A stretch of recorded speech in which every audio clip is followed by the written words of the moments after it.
अच्छा जी, अस्सलाम वालेकुम।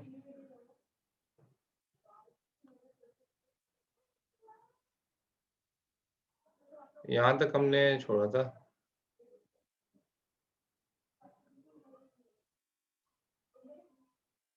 CPU scheduler.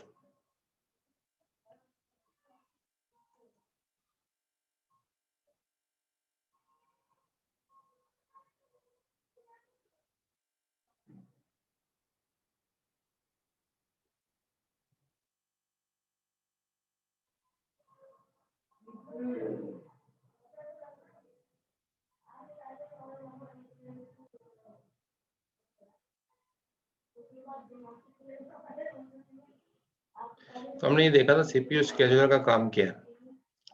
ठीक है, इसका काम ये है कि रेडी क्यू में से प्रोसेस किसी भी प्रोसेस को पिक करके सीपीयू के हवाले करना ताकि सीपीयू उसको एग्जीक्यूट कर सके। और इसमें स्केड्यूलिंग दो तरीके से होती है, नॉन प्रीएम्प्टिव और प्रीएम्प्टिव। नॉन प्रीएम्प्टिव में रिसोर्सेज जो है वो नहीं छीनी जाती है किसी भी प्रोसेस से। पहले प्रोसेस अपना काम कंप्लीट कर ले, फिर दूसरा प्रोसेस शुरू होता है। जबकि प्रीएम्प्टिव में रिसोर्सेज एक प्रोसेस से लेके दूसरे प्रोसेस को दे दी जाती हैं।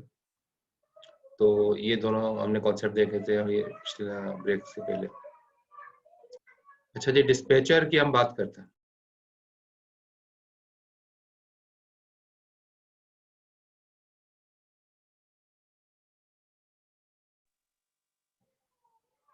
अच्छा, डिस्पैचर का काम देख लेते हैं। डिस्पैचर क्या है? Dispatcher module gives control of the CPU to the process selected by the short term scheduler। ठीक है, यानी कि डिस्पैचर का काम क्या है कि वो शॉर्ट टर्म स्केड्यूलर से लेके जो शॉर्ट टर्म स्केड्यूलर सेलेक्ट कर लेते हैं ना, जो मैंने पिछली डायग्राम बनाई थी, शॉर्ट टर्म स्केड्यूलर ने सेलेक्ट कर लिया था स्टेडी क्यू में से फॉर एग्जांपल दो प्रोसेस P2 और P4। ठीक है, तो P2 और P4 ने सेलेक्ट कर लिया। अब शॉर्ट टर्म स्केड्यूलर का काम है, सॉरी उसका काम है डिस्पैचर का। तो डिस्पैचर हम देख लेते हैं। डिस्पैचर का काम ये है कि वो शॉर्ट टर्म स्केड्यूलर से प्रोसेस लेके, ये जो P2 और P4 है फॉर एग्जांपल, इनको लेके इसको देगा सीपीयू को। ठीक है, तो सीपीयू को शॉर्ट टर्म स्केड्यूलर से लेके जो देने का काम है ताकि सीपीयू इनको चलाए, ये कौन करेगा? ये डिस्पैचर करेगा, डिस्पैचर का काम। तो डिस्पैचर का काम यही है कि जिसको short term schedule ready queue में से जिन प्रोसेस को सिलेक्ट करता है, डिस्पैचर उन प्रोसेस को पिक करके सीपीयू के हवाले करता है। ठीक है, काम समझ में आ गया डिस्पैचर का? सर थोड़ा क्लियर नहीं हुआ, दोबारा थोड़ा। सर नहीं समझ में आया। अच्छा, ब्रेक से पहले मैंने बताया था रेडी क्यू के अंदर जो प्रोसेस है उनको शॉर्ट टर्म स्केड्यूलर उन प्रोसेस में से किसी भी प्रोसेस को सिलेक्ट करता है अपने एल्गोरिथम की बिहाफ पे, जैसे P2 और P4। ये तो समझ में आ गया था ना, ये ब्रेक से पहले बताया था। तो इसने जी सर। दो प्रोसेस को इसने सिलेक्ट कर लिया। फॉर एग्जांपल दे रहा हूँ, तो इसके पीछे भी एल्गोरिथम होता है, वो हम देखते हैं बाद में एल्गोरिथम क्या है। तो इसने P2 और P4 को सिलेक्ट कर लिया, अब दो प्रोसेस को। अब जिन प्रोसेस को शॉर्ट टर्म स्केड्यूलर ने सिलेक्ट किया है ना, डिस्पैचर का ये काम है कि उन सिलेक्टेड प्रोसेस को उठा के सीपीयू के हवाले करना ताकि सीपीयू इनको चलाए, P2 और P4 को चलाएगा सीपीयू। ये काम है डिस्पैचर का। ठीक है, क्लियर हो गया डिस्पैचर का काम? सर वो P2 और P4 को चलाएगा डिस्पैचर? P2 और P4 को चलाएगा, बिल्कुल। सीपीयू के हवाले करेगा। P2 को और P4 को लेके सीपीयू को देगा, सीपीयू को एग्जीक्यूट करेगा। एल्गोरिथम से जब सेलेक्ट कर लेगा उसके बाद जो है ये फिर सीपीयू को दे देगा। हाँ, डिस्पैचर फिर बीच में आएगा और वो शॉर्ट टर्म स्केड्यूलर से P2 P4 को उठा के सीपीयू के हवाले करेगा, सीपीयू उनको एग्जीक्यूट करेगा। तो समझ में आ गया डिस्पैचर का काम क्या है? डिस्पैचर का काम है शॉर्ट टर्म स्केड्यूलर से प्रोसेस लेके सीपीयू को देना। यहाँ पर पढ़ लो, ये लिखा है dispatcher module gives control of the CPU to the process selected by the short term. जो शॉर्ट टर्म स्केड्यूलर सिलेक्ट कर ले उसको सीपीयू के हवाले कर देता है। ठीक है, तो इससे क्या होता है कि स्विचिंग कॉन्टेक्स्ट, तो इससे ना स्विचिंग कॉन्टेक्स्ट होता है। स्विचिंग कॉन्टेक्स्ट मतलब क्या है? एक प्रोसेस को सीपीयू से हटाएगा, जाहिर है दूसरा प्रोसेस सीपीयू को देगा। तो इसको कहते हैं कॉन्टेक्स्ट स्विचिंग। कॉन्टेक्स्ट स्विचिंग हम पढ़ चुके हैं पहले कि एक प्रोसेस से को सेव करा, दूसरे प्रोसेस को लोड कर लिया, इसको कहते हैं कॉन्टेक्स्ट स्विचिंग।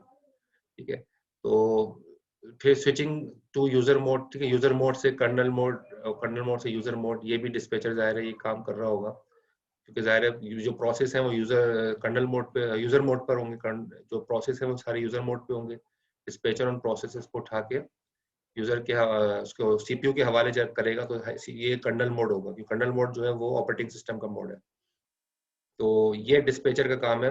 और jumping to the proper location of the user program to restart the program, और जहां तक जो है कोई प्रोसेस चल चुका है उससे आगे से चलाएगा डिस्पैचर। 30% अगर चल चुका है तो फिर 30% से आगे से चलेगा।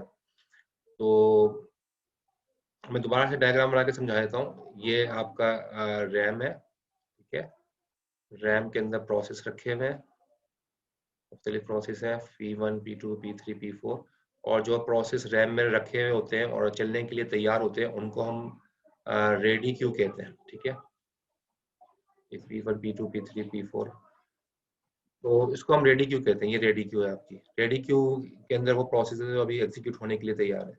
तो शॉर्ट टर्म स्केड्यूलर मैंने आपको थोड़ी देर पहले जो बताया और ब्रेक से पहले भी बताया था, शॉर्ट टर्म स्केड्यूलर का काम क्या है कि जो रेडी क्यू में प्रोसेस है उनमें से कोई सा भी प्रोसेस अपने एल्गोरिथम, इसके अंदर एल्गोरिथम चल रहे होंगे, मुख्तलिफ एल्गोरिथम चल रहा होगा, जो एल्गोरिथम चल रहा होगा उस एल्गोरिथम की बिहाफ पे वो कोई भी प्रोसेस सिलेक्ट करेगा रेडी क्यू में से। तो फॉर एग्जांपल इसने P2 और P4 को सिलेक्ट कर लिया। अब P2 और P4 ये दो प्रोसेस हैं जो कि शॉर्ट टर्म स्केड्यूलर ने सिलेक्ट किए हैं ताकि वो एग्जीक्यूट हों। फिर डिस्पैचर का काम शुरू हो जाता है। इसके बाद डिस्पैचर क्या करता है, डिस्पैचर आ जाएगा। डिस्पैचर क्या करेगा,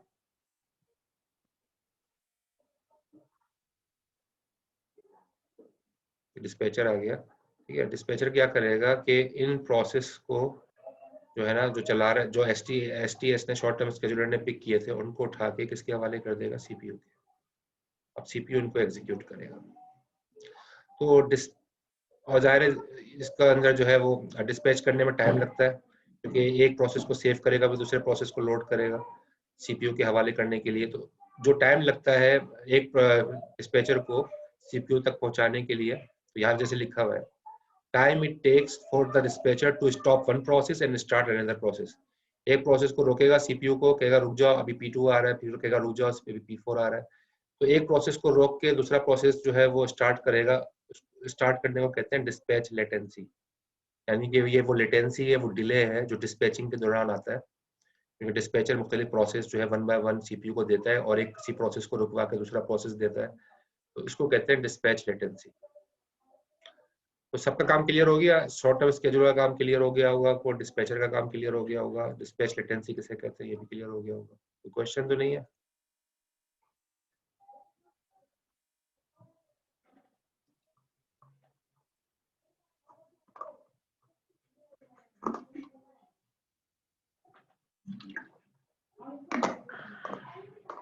सही है। अच्छा अब आगे चलते हैं। देखो स्केड्यूलिंग क्राइटेरिया दिया, आप जो भी एल्गोरिथम, अभी हम एल्गोरिथम पढ़ेंगे आगे, लेकिन हर एल्गोरिथम के पीछे कोई क्राइटेरिया होता है। अच्छे बुरे एल्गोरिथम दोनों तरह के होते हैं। तो अच्छा एल्गोरिथम कौन सा होगा, इसके अंदर ये चार जो बातें यहाँ पर लिखी हुई है वो होंगी, 5 बातें होंगी, ठीक है। वो एल्गोरिथम अच्छा एल्गोरिथम होगा, वो अच्छा स्केड्यूलिंग एल्गोरिथम होगा। और जिस एल्गोरिथम में ये 5 बातें जो है सही तरीके से नहीं होंगी, उसकी एफिशिएंसी खराब होगी। पहली बात क्या है कि सीपीयू यूटिलाइजेशन, जो आपका शेड्यूलिंग एल्गोरिथम हो वो सीपीयू को बिजी रखे ज्यादा से ज्यादा। Keep the CPU as busy as possible. CPU ज्यादा से ज्यादा बिजी रहे, फारिग ना बैठे, ये आईओ के इंतजार में बैठा हुआ है, ये भी यूजर कीबोर्ड से कुछ एंटर करे, माउस से क्लिक करे तब आगे चलेगा, तब तक इंतजार कर रहा है। तो इंतजार के दौरान भी उसको कोई काम मिलता रहे। तो अच्छा स्केड्यूलर एल्गोरिथम वो होता है जो कि सीपीयू को ज्यादा से ज्यादा बिजी रखे, वेटिंग टाइम में स्पेशली।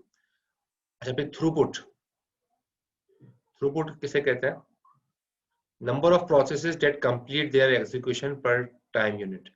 कितने प्रोसेस एक टाइम यूनिट में कंप्लीट हो रहा है, यानी कि दूसरे लफ्जों में एक सेकंड के अंदर, फॉर एग्जांपल टाइम यूनिट अगर हम सेकंड ले लें तो एक सेकंड में कितने प्रोसेस कंप्लीट हो रहे हैं। अगर एक सेकंड में 10 प्रोसेस कंप्लीट हो रहे हैं तो हम कहेंगे कि थ्रूपुट 10 है, ठीक है। अगर एक प्रोसेस के अंदर फॉर एग्जांपल 100 100 प्रोसेस कंप्लीट हो रहे हैं 1 सेकंड में, तो हम कहेंगे थ्रूपुट जो है 100 है। तो इसको कहते हैं थ्रूपुट। तो थ्रूपुट जो है ना वो ज्यादा होनी चाहिए। आपका स्केड्यूलिंग एल्गोरिथम ऐसा हो जो थ्रूपुट को बढ़ा दे, 1 सेकंड में ज्यादा प्रोसेस कंप्लीट हो जाए, फास्ट हो, यानी कि स्लो डाउन नहीं करते प्रोसेसर की एफिशिएंसी को कि 1 सेकंड में number of processes come complete हो रहे हैं, तो हम कहेंगे कि परफॉर्मेंस खराब हो गई क्योंकि थ्रूपुट का गिर गया। ठीक है, तो इसको कहते हैं थ्रू। फिर तीसरा है टर्न अराउंड टाइम।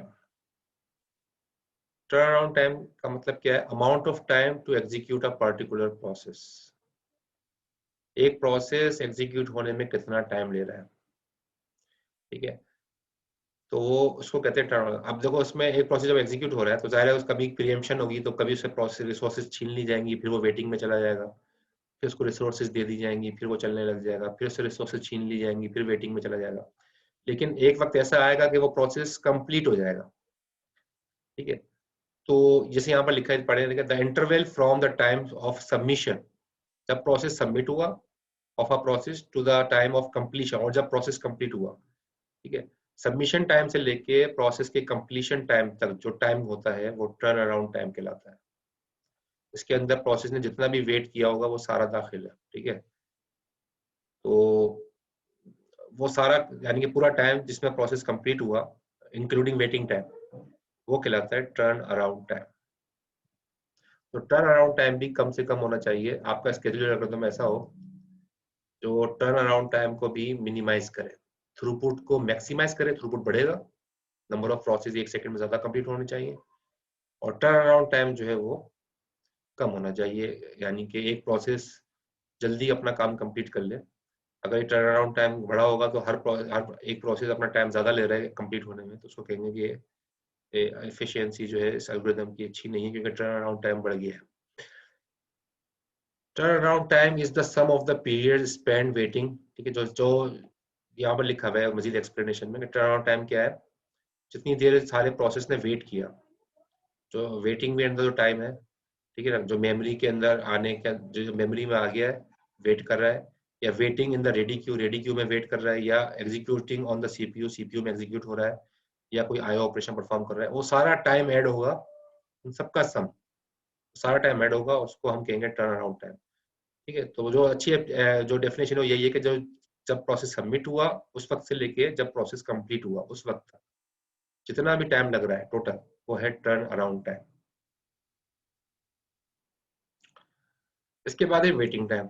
ठीक है, वेटिंग टाइम क्या है? Amount of a time a process has been waiting in the ready queue, जितनी देर वो रेडी क्यू में प्रोसेस वेट कर रहा है, चलने के लिए तैयार है, अभी सीपीयू ने इसको चलाया नहीं है, रेडी क्यू में है, रैम में मौजूद है, रेडी क्यू में है, वेट कर रहा है कि चले, तो उसको कहते हैं वेटिंग टाइम। ठीक है, तो वेटिंग टाइम भी कम से कम होना चाहिए, प्रोसेस ज्यादा इंतजार ना करें चलने के लिए। आपका स्केड्यूलिंग एल्गोरिथम ऐसा हो जो कि वेटिंग टाइम को भी मिनिमाइज रखे, इस फैक्टर को भी कम रखे।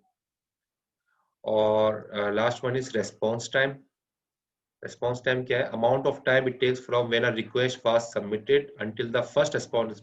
रिक्वेस्ट सबमिट हुई और जैसे ही पहला रेस्पॉन्स आया, जैसे ही पहला रेस्पॉन्स आया वो टाइम होगा रेस्पॉन्स। अभी यहाँ लिखा हुआ है नॉट आउटपुट, पूरी अभी कंप्लीट नहीं हुआ है, प्रोसेस अभी कंप्लीट नहीं हुआ है, प्रोसेस वन अभी चला था, प्रोसेस वन अभी सबमिट हुआ है। फॉर एग्जांपल, प्रोसेस वन अभी सबमिट हुआ और उसका पहला उसने आउटपुट दिया अपना शुरू का, तो 2% चल गया, तो आउटपुट दिया, 2% चल गया, तो ये है रेस्पॉन्स टाइम। अभी 98% बाकी है, लेकिन 2% चला है, इसने रेस्पॉन्ड किया है, तो जो फर्स्ट रेस्पॉन्स है ना, तो फर्स्ट रेस्पॉन्स को कहते हैं हम रेस्पॉन्स टाइम।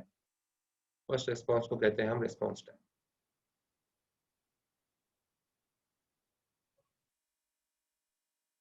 ठीक है, अच्छा मैं देख लेता हूँ अटेंडेंस, बाद में देख लेते हैं आखिर में, तो मैं देखता हूँ भी। तो इसमें इस स्लाइड में कोई क्वेश्चन है तो पूछ लो भाई। इसमें शेड्यूलिंग क्राइटेरिया के अंदर ये जो 5 फैक्टर्स है, सीपीयू यूटिलाइजेशन मैंने आपको 5 बता दिए। CPU utilisation, throughput, turnaround time, waiting time, response time. CPU utilisation जो है सीपीयू को ज्यादा बिजी रखना। ठीक है, तो ये मैक्सिमाइज होना चाहिए। Throughput, number of process per unit time, ये ज्यादा होना चाहिए, ये दोनों फैक्टर ज्यादा होने चाहिए। थ्रूपुट ज्यादा होना चाहिए, सीपीयू यूटिलाइजेशन ज्यादा होनी चाहिए, टर्न अराउंड टाइम कम होना चाहिए, ये फैक्टर मिनिमाइज होना चाहिए, क्योंकि एक प्रोसेस सबमिट हुआ और कंप्लीट होने तक जो टाइम लग रहा है वो टर्न अराउंड टाइम है, ये कम से कम हो, वेटिंग टाइम भी कम से कम हो, हर प्रोसेस कम वेट करे, ज़्यादा चले वेट कम करे, और रेस्पॉन्स टाइम भी कम हो, कम से कम होना चाहिए ताकि पहला रेस्पॉन्स जल्दी आए। ठीक है, किसी भी प्रोसेस का पहला रेस्पॉन्स चलने का जल्दी आए। कोई क्वेश्चन इस स्लाइड में? No sir.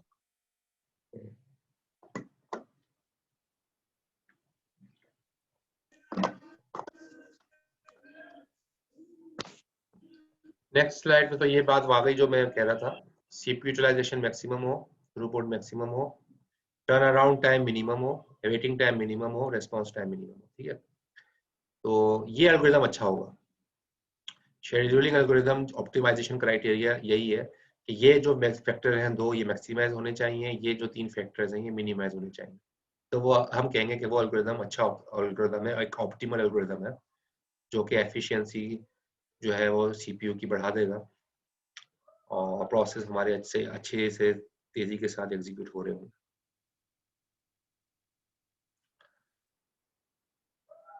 अच्छा जी, अब पहला शेड्यूलिंग एल्गोरिदम हम पढ़ रहे हैं, फर्स्ट कम फर्स्ट सर्व।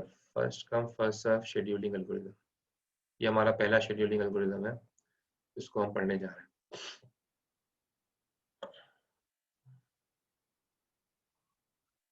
ये तो नहीं मिटेगा, सेव हो चुका है पहले। ठीक है, अच्छा देखो इसमें फॉर एग्जांपल ये नंबर ऑफ प्रोसेस है P1 P2 P3। ठीक है, एक P1 प्रोसेस है, एक P2 प्रोसेस है, एक P3 प्रोसेस है। तो P1 का बस टाइम कितना है? 24। समझो अगर मैं इसका बस टाइम सेकंड में कह देता हूँ, वैसे तो मिली सेकंड में होता है, समझो 24 सेकंड इसका बस टाइम है P1 का, और P2 का जो है 3 सेकंड इसका बस टाइम है, और P3 का 3 सेकंड इसका बस टाइम है। तो ये तीनों प्रोसेस है, इनका बस टाइम, यहाँ की बस टाइम किसे कहते हैं कि वो जो जितना टाइम को कंप्लीट होने में लगेगा। P1 को 24 सेकंड लगेंगे कंप्लीट होने में, तो P1 का बस टाइम 24 सेकंड है। P2 को 3 सेकंड लगेंगे कंप्लीट होने में, P2 का बस टाइम 3 सेकंड है। ठीक है, तो ये बस टाइम आपको समझ में आ गया। प्रोसेस जो है वो आप जो फर्स्ट कम फर्स्ट सर्व का मतलब यही है, जो प्रोसेस पहले आएगा वो पहले चलेगा। ठीक है, फर्स्ट कम फर्स्ट सर्व कह लो या फीफो कह लो, फर्स्ट इन फर्स्ट आउट। तो ये आपको पता भी होगा, आपने पढ़ा भी होगा इसके बारे में पहले। तो जो प्रोसेस पहले आएगा वो पहले चलेगा। ठीक है, तो पहले कौन सा आया है? P1। ये बता रहा है कि प्रोसेस जो है जो अराइव हुए हैं, अराइव का मतलब सीपीयू के पास आए हैं, वो किस ऑर्डर में आए? पहले P1 आया, फिर P2 आया, P3 आया।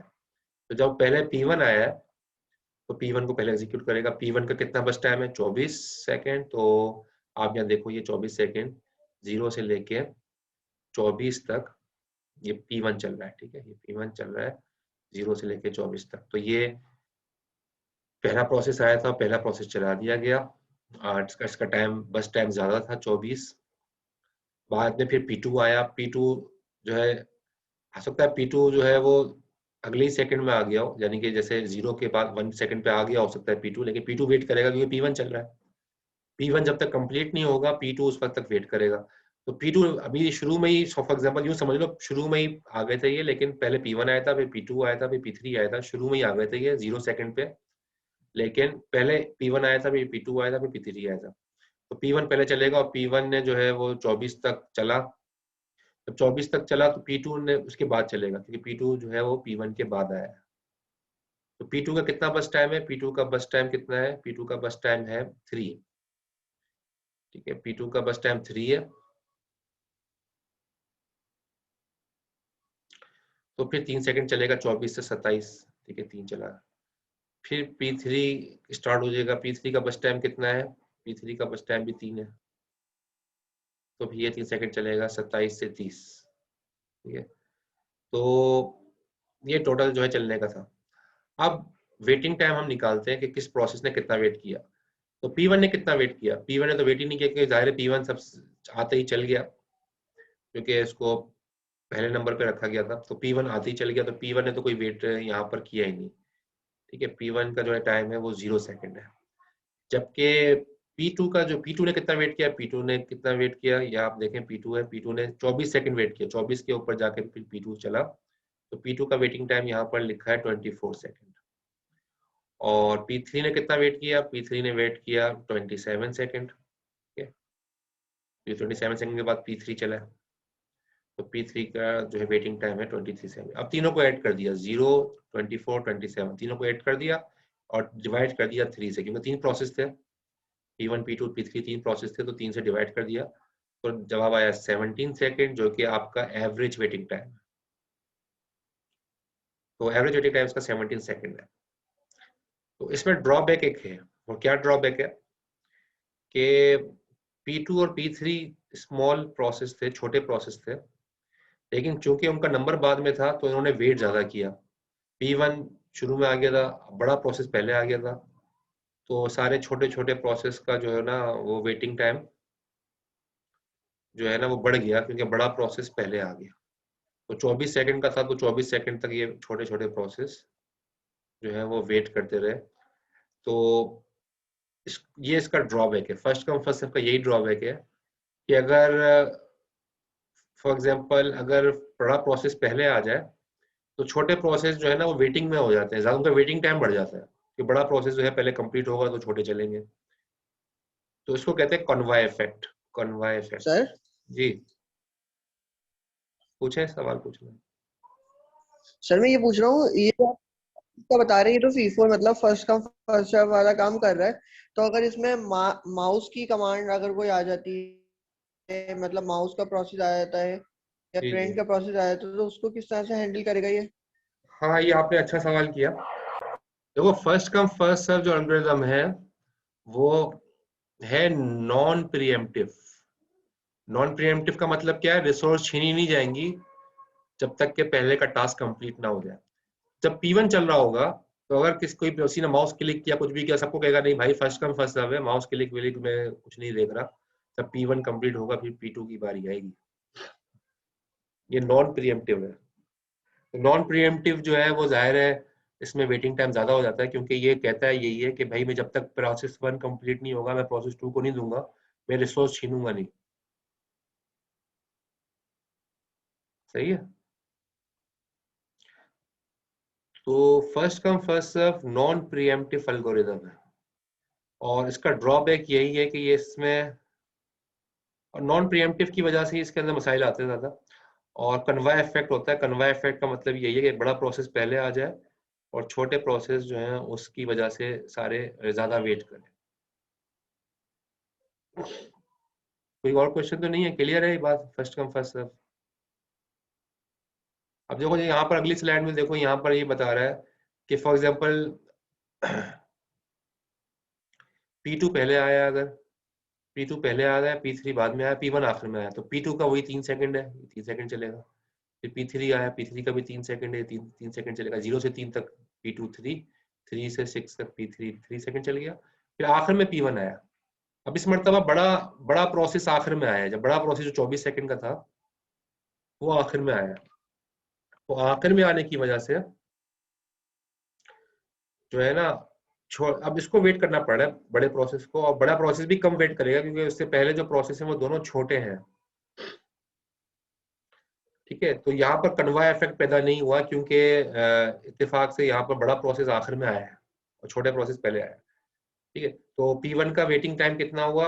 P1 ने कितना वेट किया? प्रोसेस वन ये इसने कितना वेट किया? इसने 6 सेकंड वेट किया, ये दिखा रहा है यार, 6 सेकंड बाद चला ना ये जो कहलाता है ना, ये जो हमने बनाया भाई जेन चार्ट कहलाता है, ये जेन चार्ट जिसके अंदर आप दिखा रहे हो तो सारा कि कौन सा प्रोसेस चला। जैसे यहाँ पर है, ये सारा जेन चार्ट है, ये लिखा हुआ है जेन चार्ट। जेन चार्ट एक्चुअली सारा दिखा रहा होता है, पहले कौन सा प्रोसेस चला, कितने सेकंड चला, फिर दूसरा प्रोसेस कौन सा चला, कितने सेकंड चला। इस चीज को कहते हैं जेन चार्ट, जिसको आप दिखा रहे हो तो ग्राफिकली ऐसे, ठीक है, इस तरह से। तो यहाँ पर भी जेन चार्ट आप देख लो, तो जेन चार्ट यहाँ दिखा ये रहा है कि प्रोसेस 1 जो है उसने वेट कितना किया? 6 सेकंड के बाद चला ये प्रोसेस 1। ठीक है, तो P1 का वेटिंग टाइम कितना है? 6, ये वेटिंग टाइम लिखा रहा है। P1 का वेटिंग टाइम 6 है। P2 ने कितना वेट किया? P2 तो आज शुरू में ही चला दिया, जो आते ही चल गया था क्योंकि शुरू में ही इसको स्केड्यूल किया हुआ है P2 को। तो P2 का वेटिंग टाइम कितना हो गया? 0। और P3 ने कितना वेट किया? P3 ये है, P3 ने वेट किया 3 सेकंड, तो P3 का वेटिंग टाइम लिख दिया। तो तीनों को जमा किया, ठीक है, P3 का वेटिंग टाइम ये रहा 3। तो तीनों को जमा किया 603 और डिवाइड कर दिया 3 से, तो एवरेज वेटिंग टाइम निकला है 3। तो कितना फर्क है यहाँ पर देखो, एवरेज वेटिंग टाइम 3 है और यहाँ एवरेज वेटिंग टाइम कितना है 17। ये क्यों है 17 यहाँ बढ़ा हुआ, क्योंकि बड़ी जॉब पहले आ गई थी तो एवरेज वेटिंग टाइम बढ़ गया। यहाँ पर बड़ी जॉब आखिर में आई है तो एवरेज वेटिंग टाइम 17 से 3 रह गया। तो फर्स्ट कम फर्स्ट सर्व का यही मामला है कि कभी तो इसकी एफिशिएंसी अच्छी होती है, कभी इसकी एफिशिएंसी बुरी होती है। अच्छी जब होती है जब बड़े प्रोसेस आखिर में आ जाए तो अच्छा हो जाता है ये, और बुरा जब हो जाता है जब बड़ा प्रोसेस शुरू में आ जाए तो इसकी एफिशिएंसी खराब हो जाती है, क्योंकि एवरेज वेटिंग टाइम बढ़ जाता है कन्वाय इफेक्ट की वजह से। क्लियर होगी? कोई क्वेश्चन है तो पूछ लो। सर ये यूज होता है मतलब? यूज तो अभी ये वाला नहीं होता, इसका राउंड रोबिन होता है, वो अभी आगे बताऊंगा। वो इसी के अंदर थोड़ी कुछ मॉडिफिकेशन की है, वो यूज होता है। क्योंकि सर मतलब फेल ही है, क्योंकि जो है ना अगर हम माउस के प्रोसेस को स्टार्ट में नहीं लेंगे तो फिर जो है फेल ही हुआ एक तरीके से। ये अच्छा एल्गोरिथम नहीं है, लेकिन इसको मॉडिफाई करके राउंड रोबिन बनाया गया, वो अच्छा है। तो वो आगे देखते वो इस्तेमाल होता है, ये इस्तेमाल नहीं होता वाकई में। ये शुरू में इस्तेमाल होता था जब शुरू में नए नए सीपीयू आए थे, तो उसमें माउस तो था ही नहीं उस जमाने में, वो कीबोर्ड ही होता था और वो कीबोर्ड को वेट करवाता था कि भाई अभी चल रहा है, काम हो रहा है। लेकिन अब वो शुरू में था ही, अब तो ये नहीं चल, ऑब्सोलीट हो चुका है। लेकिन ये चूंकि इसलिए पढ़ाया जाता है कि आपको कम से कम आइडिया हो जाए कि शेड्यूलिंग एल्गोरिथम में क्या क्या चीजें होती हैं। तो ये ड्रॉबैक के साथ एल्गोरिथम है फर्स्ट कम फर्स्ट सर्व जो हमने पढ़ा। अगला एल्गोरिथम चले, क्लियर है? कोई क्वेश्चन तो नहीं है? नॉन प्रीएम्प्टिव है ये। नॉन प्रीएम्प्टिव का मतलब है प्रोसेस जब तक एक कंप्लीट नहीं हो जाता दूसरा प्रोसेस स्टार्ट नहीं हो सकता, बीच में से रिसोर्सेज छीनी नहीं जाएंगी। और ये इसका ड्रॉबैक भी है एक तरह से। प्रीएम्प्टिव अच्छे होते हैं एल्गोरिथम, नॉन प्रीएम्प्टिव जो है अच्छे नहीं होते इतने एफिशिएंसी वाइज। अच्छा जी, आगे चलते हैं। अब आ गया शॉर्टेस्ट जॉब फर्स्ट। ये अगला अगला शेड्यूलिंग एल्गोरिथम है, शॉर्टेस्ट जॉब फर्स्ट। अच्छा, इसका क्राइटेरिया क्या है? Associate with each process the length of its next CPU burst. ठीक है, यानी कि अगला जो सीपीयू बर्स्ट आने वाला है, अगला जो जॉब आने वाली है, प्रोसेस आने वाला है, वो क्या देखता है? उसकी लेंथ देखता है कि वो कितना बड़ा है। ठीक है, तो वो करता है क्या है कि जो जिसकी लेंथ सबसे शॉर्टेस्ट होती है ना, जिसकी लेंथ सबसे शॉर्टेस्ट होती है वो उसको पहले स्केड्यूल कर लेता है। ठीक है, लिखा हुआ है use this length to schedule the process with the shortest time. यानी जो सबसे छोटा होता है, अगर फॉर एग्जांपल एक प्रोसेस है P1, उसकी लेंथ है 3 सेकंड, 3 सेकंड में उसका बस टाइम 3 सेकंड है, 3 में कंप्लीट होगा। एक प्रोसेस है P2, उसका बस टाइम 5 सेकंड है, 5 सेकंड में कंप्लीट होगा। एक प्रोसेस है P3 और उसका बस टाइम जो है लेट सपोज जो है 1 मिली सेकेंड है, 1 सेकंड है। ठीक है, मैं सेकंड बोल रहा हूँ, वैसे तो मिली सेकंड में होता है, आसानी के लिए सेकंड कह रहा हूँ। तो यहाँ पर 3, 5 और 1। ठीक है, तो ये प्रोसेस 1 का 3 सेकंड, प्रोसेस 2 का 5, प्रोसेस 3 का 1, ये बस टाइम है। सबसे छोटा इसमें कौन सा है? P3। तो ये P3 को पहले चलाएगा। शॉर्टेस्ट जॉब फर्स्ट एल्गोरिथम जो है जिसको हम पढ़ रहे हैं, SJF भी कहते हैं इसको। तो ये देखेगा जो सबसे छोटा जिसका बस टाइम है, तो वो बस टाइम है P3 का सबसे छोटा, P3 को नंबर 1 पे चलाएगा क्योंकि इसका 1 मिली सेकेंड है, 1 सेकेंड है। फिर P2, फिर जो है इसके बाद उससे बड़ा किसका है? P1 का बस टाइम, तो P1 को फिर एग्जीक्यूट करेगा। फिर उससे बड़ा किसका है बस टाइम? 5 P2 का, क्योंकि वो P2 को एग्जीक्यूट करेगा। तो ये इसने स्केड्यूल कर दिया। इसने देखा, लेंथ देखी, हर प्रोसेस की लेंथ देखी कि बस टाइम देखा कि वो कितनी देर चलेगा, उसमें से सबसे छोटा पिक करके नंबर 1 पे रखा, उससे बड़ा नंबर 2 पे रखा, उससे बड़ा नंबर 3 पे रखा। क्लियर हो गया शॉर्टेस्ट जॉब फर्स्ट का जो बेसिक कॉन्सेप्ट है?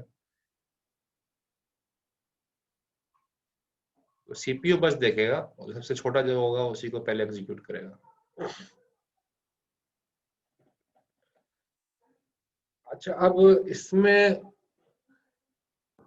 सर जी, अभी कंप्लीट नहीं हुआ है, अभी आगे इसका सर ये तो प्रोसेस क्या कह रहे हैं? कंप्लीट ही सही सर।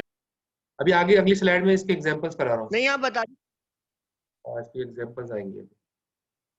अच्छा सही है, एग्जांपल के बारे में पूछूंगा। ये एग्जांपल आ गई शॉर्टेस्ट जॉब फर्स्ट की, ठीक है। और इसमें देखें ये प्रोसेस है P1, P2, P3, P4, ठीक है। और ये P1 का बस टाइम 6 है, P2 का बस टाइम 8 है, P3 का बस टाइम 7 है, P4 का बस टाइम 3 है, इनका टाइम। तो सबसे पहले कौन सा चलेगा इसमें से, सबसे जिसका बस टाइम सबसे छोटा होगा, सबसे पहले कौन सा चलेगा, कौन सा प्रोसेस चलेगा, P1, P2, P3, P4, कौन सा चलेगा इसमें? आप बताएं, कमेंट में बताएं या ऐसे बता दें। P4, हाँ सही बताया। P4 जो है सबसे पहले चलेगा, क्योंकि P4 जो है उसका बस टाइम सबसे छोटा है 3, बाकी सबके ज्यादा है। तो P4 को इसने सबसे पहले चला दिया, आप देखो यहाँ नीचे P4 को इसने सबसे पहले चला दिया, 0 से 3 सेकंड चल गया P4। इसके बाद उससे बड़ा कौन सा है, उससे बड़ा प्रोसेस कौन सा है, P4 से बड़ा P1 सही बताया, 6 सेकंड का यहाँ पर P1 है। तो ये फिर अगली मरतबा P1 चलेगा, यहाँ देखो P1 चल रहा है, ठीक है। और ये चलेगा 3 से लेके 9 तक, यानी कि 6 सेकंड चल गया, क्योंकि इसका बस टाइम कितना था 6। फिर उससे बड़ा कौन सा है, 6 से बड़ा P3 है, सही बताया, 6 से बड़ा है, क्योंकि इसका जो बस टाइम है वो कितना है 7 सेकंड। तो 7 सेकंड पे जाके जो है ना, इसको P3 को आपने कर दिया, 9 से लेके 16 तक 7 सेकंड्स होते हैं, तो P3 चल गया। और फिर आखिर में जाहिर है P2 ही बचा है, जो कि आखिर में यही है सबसे बड़ा 8 एंड में बचा है। तो आखिर में P2 को जो है स्केड्यूल कर दिया गया। तो 16 से स्टार्ट होकर 24 तक 8 सेकंड पूरे होते हैं, तो यहाँ तक इसको कंप्लीट कर दिया। तो ये इसका जो है जैंट चार्ट है। जैंट चार्ट के अंदर जो शॉर्टेस्ट जॉब थी उसको पहले रखा गया, जो लॉन्गेस्ट जॉब थी वो सबसे आखिर में नजर आ रही है आपको, इसको स्केड्यूल कर दिया गया। और फिर इनका एवरेज वेटिंग टाइम यहाँ पर निकाला गया है। एवरेज वेटिंग टाइम आप देख लो, ये पहला ये P1 का टाइम है, ये P2 का टाइम है, ये P3 का टाइम है, ये P4 का टाइम है, ठीक है। P1 ने कितना वेट किया, ये जो है P1 ने कितना वेट किया, P1 ये रहा। P1 ने कितना वेट किया, P1 ने वेट किया 3, यहाँ पर 3 वेट किया। P2 की ये जगह P2 की है, P2 ने कितना वेट किया, तो P2 का आप देखो ये रहा P2 ने वेट किया 16 के बाद चला था ये, इसका दिया वेटिंग टाइम 16। इस तरह P3 ने कितना वेट किया, P3 ने वेट किया 9 पे चला था। और P4 ने कितना वेट किया, P4 तो आते ही चल गया था 0। तो इन चारों को जमा किया, ठीक है, ये लिखा है। चारों को जमा करने के बाद 4 से डिवाइड कर दिया। 4 से क्यों डिवाइड किया, 4 प्रोसेस थे, P1, P2, P3, P 4 process थे, तो 4 से डिवाइड कर दिया, जवाब आया 7, जो कि इसका एवरेज वेटिंग टाइम है। क्लियर है? ये भी नॉन प्रीएम्प्टिव है। नॉन प्रीएम्प्टिव का मतलब क्या है, नॉन प्रीएम्पशन होती है, यानी नॉन प्रीएम्प्टिव है, यानी कि रिसोर्स जब P4 चल रहा होगा तो उस वक्त जब तक कंप्लीट नहीं हो जाएगा P4, उसके बाद सर मुझे एक चीज, P1। सर हम लोग तो इसमें शॉर्टेस्ट देख रहे हैं ना, मतलब अगर हम पहले देख रहे हैं कि मतलब सबसे छोटा कौन सा है 3 है, सबसे छोटा टाइम मतलब P4 है, तो हम उस P4 को रखने के बाद हम सबसे शॉर्टेस्ट देखेंगे या P4 से बड़ा वाला देखेंगे? जो बाकी मान रहा है उनमें सबसे शॉर्टेस्ट। P4 सिलेक्ट कर लिया, बाकी कितने बचे, ये बाकी 3 बचे, तो बाकी जो 3 बचे उनमें सबसे छोटा कौन सा है सर वो। और ये था कि मतलब सर ये तो प्रोसेस आते रहते हैं ना, मतलब ये तो मतलब ऐसे है नहीं कि मतलब 3-4 प्रोसेस में ही देख रहे होगा, तो प्रोसेस बार बार आते रहते हैं, तो ये उसको स्टोर करने के बाद जो है बाकी बच्चों में से चेक करता है ना, तो मतलब उस वाले को तो यूज चेक नहीं करेगा ना फिर से? उसको दोबारा चेक नहीं करेगा, जो सिलेक्ट कर लिया उसके बाद जो रह गए उनमें शॉर्टेस्ट, उसको क्लिक करेगा, फिर उसके बाद जितने रह गए उनमें शॉर्टेस्ट, जैसे यहाँ दिखाया गया। सही है। ये भी नॉन प्रीएम्प्टिव है। नॉन प्रीएम्प्टिव का मतलब है जब तक पहला कंप्लीट नहीं हो जाता दूसरा चलेगा नहीं, तो दूसरा कंप्लीट हो जाएगा तो फिर तीसरा चलेगा, तीसरा कंप्लीट, यानी कि चलते चलते बीच में रोकेगा नहीं, बल्कि कंप्लीट होने देगा। जब कंप्लीट हो जाएगा फिर दूसरे की बारी आएगी, इसको कहते हैं non pre-emptive. Shortest job first भी नॉन प्रीएम्प्टिव है। सही सर। मतलब सर मेरा मतलब कहने का ये था, जैसे P1, P2, P3, P4 आए हुए हैं ना, मतलब 6, 8, 7, 3 आए हुए हैं ना, तो मतलब हमने P4 सिलेक्ट कर लिया ना, अब एक और प्रोसेस पीछे से आ गया P5 जो कि 2 टाइम्स का था, मतलब बस हाँ टाइम अभी उसका 2 था, तो समझ में वो आ जो है गया। वो P1, हाँ P2, P3 को नहीं, छोड़ के P5 ले लेगा ना? हाँ अभी यहाँ पर ना मैंने अराइवल टाइम नहीं लिखा है कि वो किस टाइम पे आ रहे हैं, अभी समझो शुरू में ही आ गए सारे 0 पे। अच्छा अच्छा, अब अगर अभी आगे दिखाऊंगा अराइवल टाइम भी आएगा, सही है। अभी अराइवल टाइम का मतलब ये कि कोई 2 पे आया कोई शायद, तो जब अराइवल टाइम पे आएगा ना वो मैं राउंड रोबिन में भी दिखाऊंगा, आगे भी दिखाऊंगा राउंड, उसमें अराइवल टाइम लिखा। जब अराइवल टाइम मेंशन ना हो तो इसका मतलब है सारे 0 सेकंड पे ही आए हैं, सारे प्रोसेस 0 सेकंड पे ही आए हैं। तो इनमें सबसे छोटा पिक कर लेगा, फिर उससे बड़ा, फिर उससे बड़ा। लेकिन अगर अराइवल सही टाइम दिया होगा तो उसके हिसाब से फिर चलेंगे, वो मैं सही दिखाता हूँ आपको अराइवल टाइम होगा तो कैसे काम करना है। ठीक है, तो सही है सर। अच्छा क्या एक मिनट, सवाल कोई किसी ने लिखा है चैट पे, चार्ट में P2 के नीचे 24 कैसे आया, P2 के नीचे 24 कैसे आया? ये तो इसलिए आया कि 16 से P2 का टाइम कितना है, आप देखो P2 का टाइम कितना है 8, तो 16 से जब शुरू होगा तो 24 पे जाके 8 पूरे होंगे ना। ठीक है, तो ये था इसका। तो ये ना इसके अंदर फायदा है, ये shortest job first is better than first come first serve. दोनों नॉन प्रीएम्प्टिव एल्गोरिथम है, shortage first come first serve भी नॉन प्रीएम्प्टिव है, उसमें भी छीना नहीं जाता रिसोर्स को, पूरा करने के बाद दूसरा प्रोसेस शुरू होता है, तो वो भी नॉन प्रीएम्प्टिव है। First come first serve, shortest job first भी नॉन प्रीएम्प्टिव है, दोनों नॉन प्रीएम्प्टिव है, इसमें भी कंप्लीट करने के बाद ही चला जाता है। लेकिन इसका फायदा क्या है, शॉर्टेस्ट जॉब फर्स्ट में कभी भी कॉन्वाय इफेक्ट नहीं आएगा। कॉन्वाय इफेक्ट का मतलब क्या है कि बड़ा प्रोसेस पहले आ जाए, बड़ा प्रोसेस तो पहले आ ही नहीं सकता इसमें, क्योंकि इसमें शेड्यूल ही ऐसा किया जाता है कि छोटा प्रोसेस शुरू में है, सबसे छोटा सबसे शुरू में है। इससे फायदा ये होगा कि एवरेज वेटिंग टाइम जो है ना बहुत कम हो जाएगा, क्योंकि शुरू शुरू में जितने छोटे आ जाएंगे तो जाहिर है बड़े वाले प्रोसेस बाद में आएंगे, तो एवरेज वेटिंग टाइम कम हो जाएगा। ठीक है, तो ये एक तरह से यूं समझ लो कि जो ड्रॉबैक था फर्स्ट कम फर्स्ट सर्व का, वो ड्रॉबैक इसमें नहीं है, कन्वाय इफेक्ट नहीं आएगा यहाँ।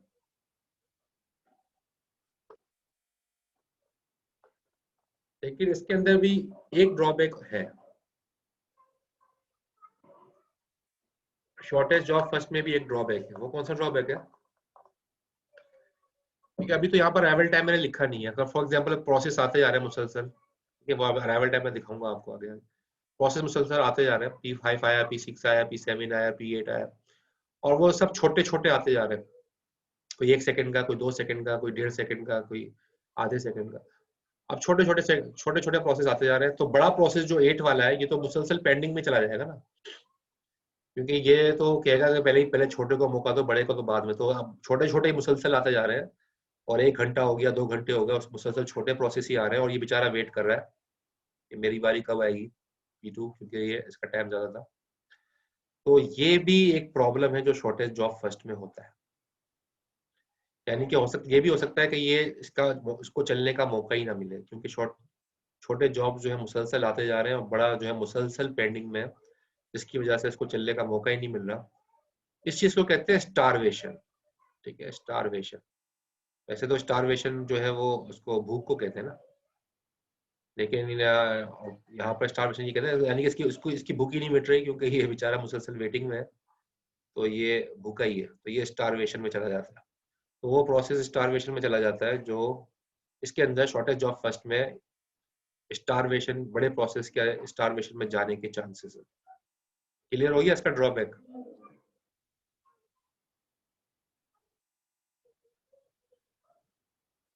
लेस देन अ मिनट दिखा रहा है, दोबारा से मीटिंग कनेक्ट करता हूँ। Okay sir.